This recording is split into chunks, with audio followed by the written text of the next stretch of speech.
Hi, Ben Carpenter here.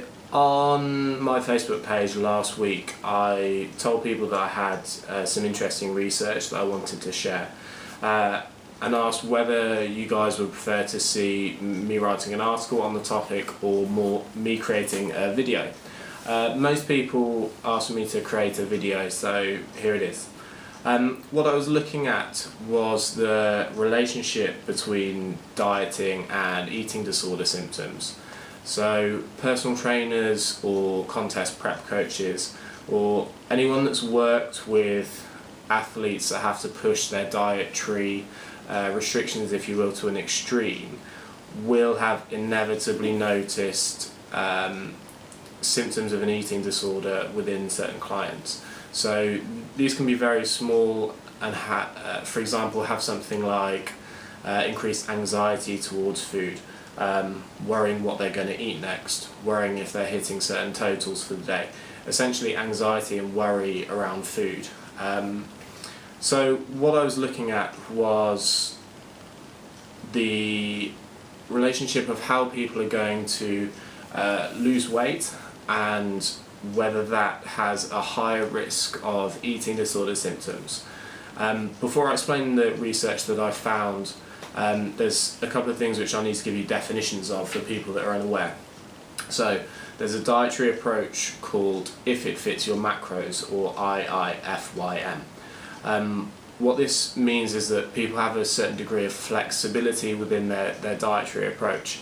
So for example, if one person has a set caloric total for the day, let's say 2,000 calories, they have their protein, carbohydrate and fat target within that based on a percentage or caloric amount. They're allowed to have some flexibility as long as they're still hitting those totals and not going above and beyond. So let's say the typical bro science approach, a bodybuilder might have 100 grams of carbohydrates. Someone who's doing flexible dieting might allow themselves the same caloric total but coming from sweets, for example.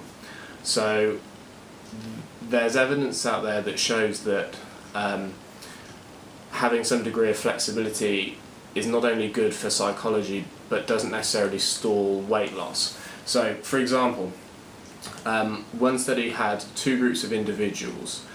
One group had a high intake of sucrose, so table sugar, and the other group had a much lower intake of sucrose, but both groups were matched for calories, proteins, fats and carbs. So the results of the study were that the group that was consuming a large amount of sucrose had no significant difference in terms of weight loss measurements compared to the group that had a much lower table sugar intake.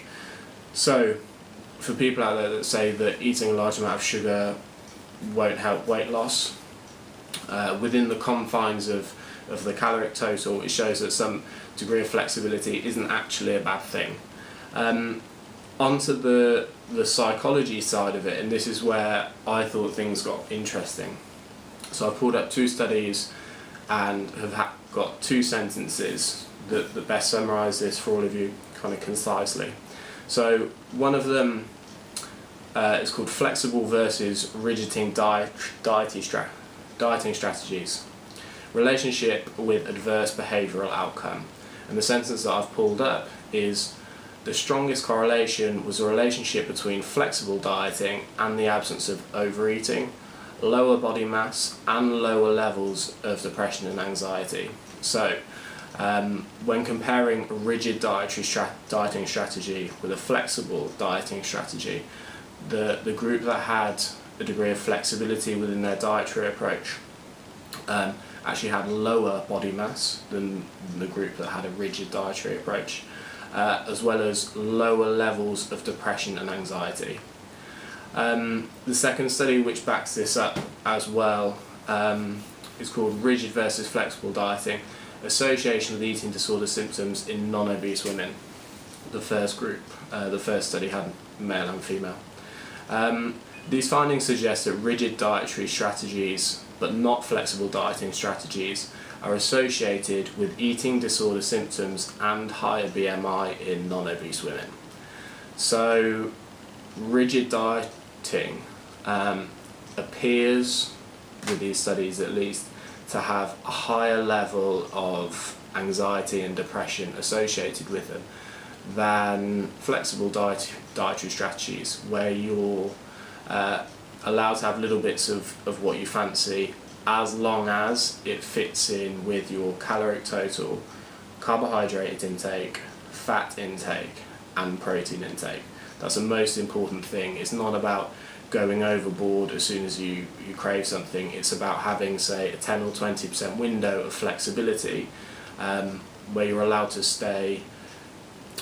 eat what you want and still stay on track. My own kind of summary of this research, if you will, a lot of people out there say that flexible dieting is important, it works for them, and I agree with that, but I think there's a proviso to it. If you asked people that did, say, intermittent fasting, or look that up if you're not sure what it is, they'll give you 101 reasons why intermittent fasting is best for them. On the other hand, if you go to a group that does, say, the Paleo diet, Atkins diet, Weight Watchers diet, Slimming World diet, whatever it is, they will all give you reasons why that's the best diet, and that's fine. To me, the most important thing is that people are sticking with what works best for them. So I've been through periods of rigid dieting, and that's no cheat meals, nothing off plan, stereotypical clean eating, if you will. I know that sentence gets bashed around. And I found that my cravings for the food were significantly less, whereas when I allowed myself some rigidity and, say, had a cheat meal or cheat meal every few days or whatever it is, I actually found that my cravings went up more so. So for me, and I'm sure a lot of you will testify for this, there are people out there that can have one square of chocolate and be absolutely fine with it.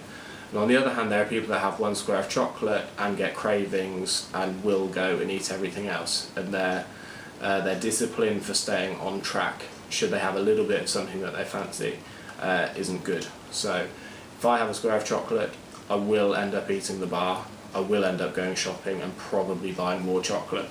And I would have completely exceeded my caloric requirement for the day, completely exceeded my carbohydrate and fat requirement for the day. So for me, I actually employ clean eating. I have certain flexibility every few days where I allow myself a treat, and that keeps me on track for the rest of the time. But I think the most important thing is that it's not about bashing someone else's dietary approach. It's always about having the best research, if you will, to find the best approach that works for you. So if you're someone that needs a little bit of flexibility and has a few mouthfuls of something that you wouldn't usually have, and that helps you stay on track, then all the power to you. On the other hand, if you feel that you need to be very rigid and give yourself a treat meal every few days rather than something every day, then again, stick with that. The important thing is about optimizing it for you. So I hope this has been helpful. If you've got any questions, feel free to send me a message on my Facebook page or send me an email on here. Thank you.